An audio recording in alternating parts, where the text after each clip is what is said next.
Forum Golden Days, un espace de dialogue et de collaboration entre les acteurs clés des secteurs miniers et énergétiques du Mali, y compris les autorités, les entreprises, les communautés locales et la presse, pour promouvoir des solutions innovantes et durables.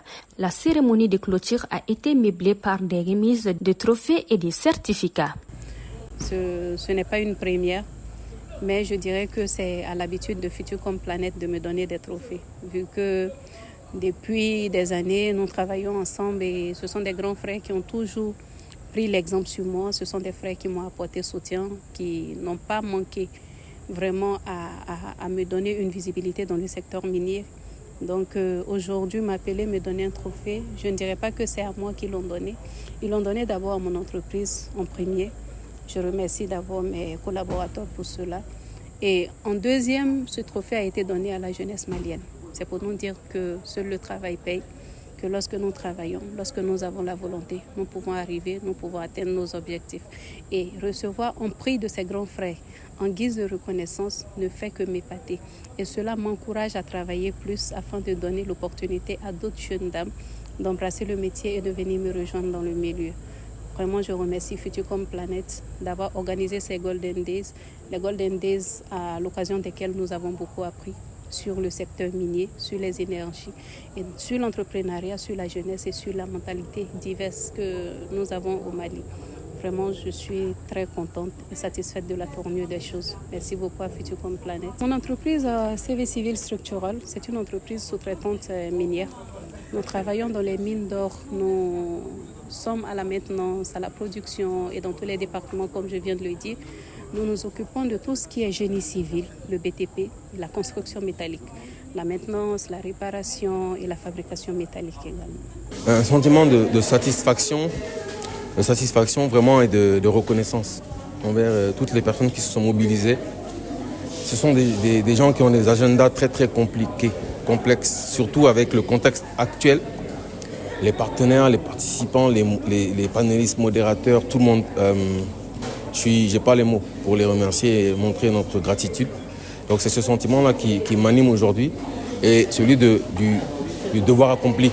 Parce que nous, on s'était fixé vraiment cette mission de réaliser ce forum avec toutes les nouveautés qu'on voulait. On a apporté. Ça a été mission accomplie.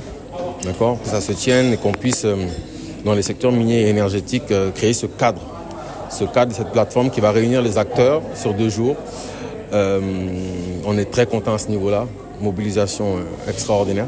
Des difficultés, je pourrais peut-être citer l'obtention de financement, parce qu'en ce moment, c'est pas évident au Mali, et c'est un événement qui coûte assez cher, donc avoir des sponsors, du financement, ça n'a pas été très très facile, d'accord. Mais ils ont fait ce qu'ils ont pu, ils nous ont accompagnés, on a réussi à le faire, et je pense que tout le monde est content. Les résultats attendus, c'est déjà des nouveaux partenariats. De nouveaux partenariats, de nouvelles collaborations entre sociétés minières énergétiques, start-up, sous-traitants et toutes les institutions qui ont pu nous accompagner pendant l'événement. C'est de créer ce lien-là entre eux. Donc on espère qu'on va avoir des partenariats qui vont aboutir au niveau maintenant de l'employabilité et des conditions des femmes. On espère aussi que de plus en plus de jeunes trouveront et leur stage et du travail. Pareil pour les projets qui sont montés. Parce que beaucoup de gens montent des projets pour approcher les mines, c'est pas évident. On a eu un atelier à ce sujet. Je remercie M. Diakité. Donc on espère aussi dans les prochains mois voir quand même des projets approuvés, accompagnés par le secteur minier.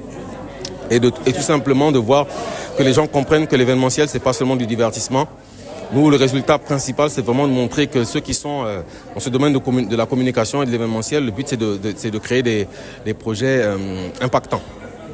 Donc on espère vraiment que ça a été le cas ici et que voilà, les gens ils ont compris beaucoup de choses, appris beaucoup de choses et qu'ils vont continuer à faire leurs propres recherches, creuser et s'impliquer plus dans les secteurs miniers énergétiques. J'aimerais que plus de Maliens, opérateurs économiques, entrepreneurs, jeunes, s'intéressent à ce domaine-là, voient comment ils peuvent contribuer, ce qu'ils peuvent apporter, parce que c'est un petit travail d'équipe. Tout le monde doit s'impliquer. Ça ne se fera pas juste avec les autorités, ça ne se fera pas juste avec les sociétés minières et énergétiques. C'est pour ça que tout ce qui est dit dans les panels et les conférences est noté. On a des rapports, il y a des plaidoyers qui sont faits, il y a beaucoup de recommandations qui sont faites par les experts qui sont là, qui sont dans le domaine depuis 20 ans ou 30 ans. Donc nous, c'est ça l'appel qu'on a lancé, c'est vraiment de s'écouter les uns les autres, de s'impliquer et ensemble de développer ces domaines.